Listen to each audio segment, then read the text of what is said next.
If Walter has exactly 2 of the 3 symptoms, then he cannot... Wait, Walter? Who's Walter? What? I don't know who Walter is. Who's Walter? I guess Walter's just some guy. Okay. Good morning, good afternoon, good evening, good night, good whatever time it is where you are. Apologies, first of all. There's this horrible buzzing. At least I can hear a horrible buzzing. I don't know. I hope that you don't hear it. Maybe I can take care of it electronically or something, but it is frustrating. Hey, we haven't done LSAT games in a little bit. Let's do some LSAT games. This is the second game of Section 3. I believe I'm in 1992, February 1992 LSAT. It's PrepTest 4, February 1992. I don't know why I ever check. Anyway, here we are, third section of the February 1992 LSAT, second game. The first game, you may remember, was a range game, so a special kind of order game with a special kind of diagram. Don't know what this one is going to be. Let's jump into it. I am reading here from the setup, questions 7 through 11. Each of 5 illnesses, J, K, L, M, and N, is characterized by at least one of the following 3 symptoms: fever, headache, and sneezing. None of the illnesses has any symptom that is not one of these 3. I think this is a grouping game. And so the question is, do we want to put the diseases at the top of our diagram and then figure out what symptoms each disease has? Or do we want to put the the symptoms at the top of our diagram and then figure out which diseases have those symptoms? Usually you want to go with the smaller number at the top of the diagram, so I'm thinking we should put the symptoms at the top. On the other hand, as I look at the questions, it doesn't seem super clear to me that one is going to be better than the other for organizing this game. Let's let J, K, L, and M be our elements. And so let's go ahead and jot those down. And then let's have the symptoms, fever, headache, and sneezing, be in our diagram. Fever, headache, sneezing. And so we're going to try to place these diseases under the symptoms that they exhibit.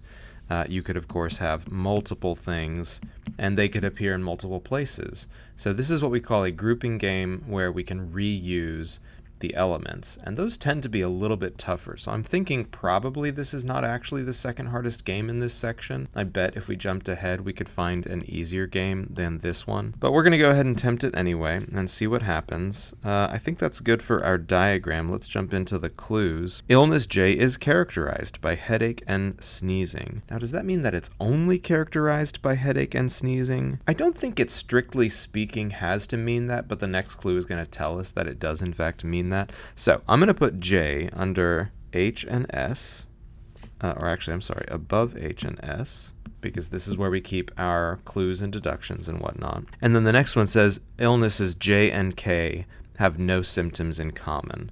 Okay, so J and K can never be in the same group with each other. Now this is going to mean, hopefully you can tell, that in a moment when we do our deductions, it's going to have to be the case that K is fever. I don't know that we need to put this, but that specifically means, yeah, J is done. J is going to be just headache and sneezing.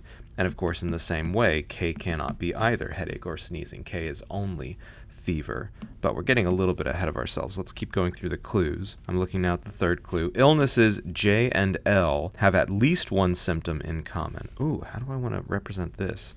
So the union of J and L is greater than or equal to 1, at least 1. Anytime you're symbolizing this mathematically, it's not a super great idea. I guess maybe I'll just say, okay, so JL will be a block, and then I may even just write down at least once. And again, in terms of our deductions in a second, that means L is going to have to go in at least one of either headache or sneezes, but we'll get there in a moment. Illness L has a greater number of symptoms than illness K. Again, I don't love symbolizing things like L is greater than K. And so basically this means that L is going to have to go at least twice. So we're going to have to reuse L at least twice. And K cannot go all 3 times. So we cannot use K 3 times. We could use L 3 times, we could use K once, etc., etc. Did it say every disease? Yeah, it said every disease has at least one of the following 3 symptoms. So everything has to appear at least once in the game. Illnesses L and N have no symptoms in common. Okay, very good. So L and N, similarly to J and K, have nothing in common. And illness M has more symptoms than illness J. Okay, so similarly, M greater than J. Now, being that we actually know J gets used twice, we can go ahead and say, all right, so that means M has to go all 3 times. And that can be in our deductions. That can be right on our diagram. M is going to have to go 3 times.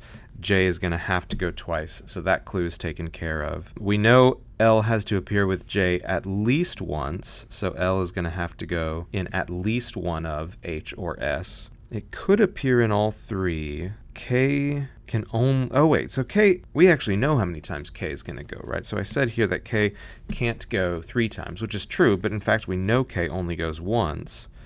And so again, it's either L or it's... I'm sorry, it can't be L now because K goes once for sure. So it's either LL or L appearing all 3 times. But it looks like that is still possible. We haven't learned much about... Oh, I'm sorry. That's not possible. I was about to say we haven't learned much about N.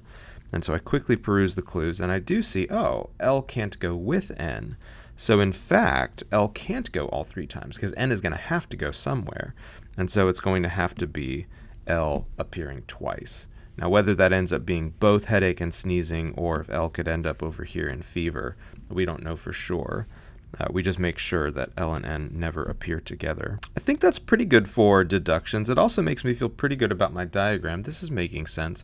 If you ever set up the diagram one particular way on a grouping game like this, and then it seems really, really difficult, it may just be that you want to flip your setup.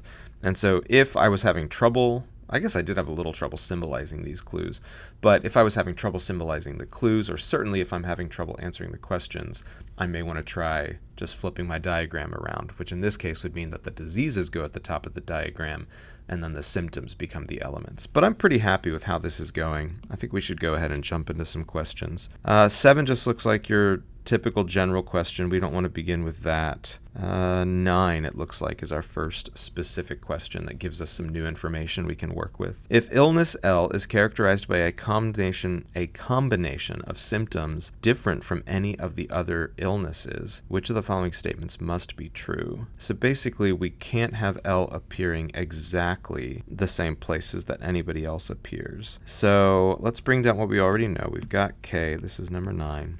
We've got M, we've got J and M. L can't be both headache and sneeze in this case because then it would have the same symptoms as J. And so for sure, those 2 times that L goes, one of them has to be fever.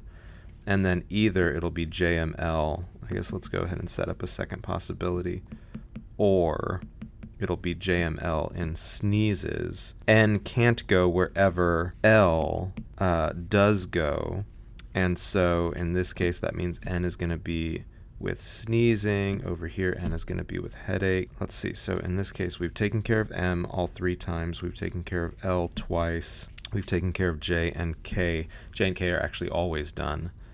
And we've taken care of N. So these are the only 2 possible scenarios if L does not share a symptom, the exact same symptoms in common as some other disease. Okay, this was a must be true, which of the following must be true. Fever is a symptom of illness L. Yes, that's it. Always a little uncomfortable when it works out to A on the very first question, but I'm reasonably confident that that is going to be the one. If you weren't confident, you could quickly take a look at these and make sure they're not must be trues, that each one of them could be false.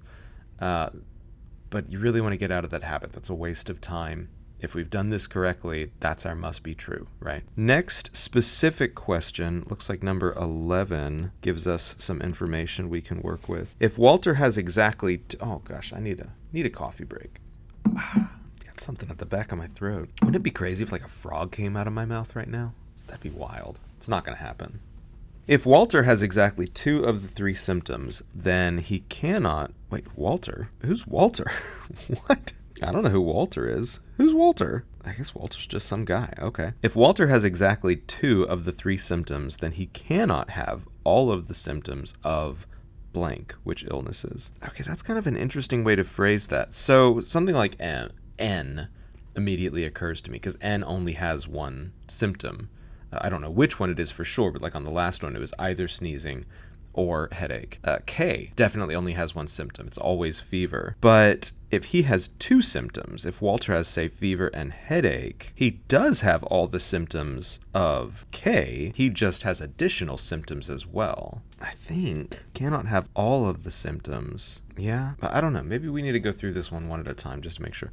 Could he have all the symptoms of J and L? Yeah, for sure, right? Because J and L could both be headache and sneezing. So if he has headache and sneezing, and then that is J and L completed, he has all of the symptoms of both J and L. So for sure, A is out. Could he have all the symptoms of J and N?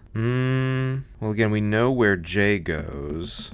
N could be with J. Basically, if it were like this scenario up here, and he has headache and sneezing, he has all the symptoms of J, he has both headache and sneezing, and he has all the symptoms of N, he has headache. So it seems like that would be yes, that would work, but again, we want to know which one cannot work, so I'm going to cross off B. Can he have all the symptoms of both K and L? Again, similar situation here. If I'm thinking about this first scenario, if he has fever and headache, he has all the symptoms of K because he has fever, and he would have all the symptoms of L because he has fever and headache. So I think that's out. M would be an easy one to eliminate here because M has to be in all three places. L can be in all three places. I'm thinking maybe this was just a way to ask about the LN block and it's going to end up being E, but I'm not sure. Let's take a look at D. Could he have all the symptoms of both K and N if he has two symptoms? And again, I think the answer is yes. If you look at this second scenario, if he has fever and headache, fever, he has all the symptoms of K because K only appears once. Headache, he has all the symptoms of N because N only appears once there. And so I'm reasonably sure this is going to be E.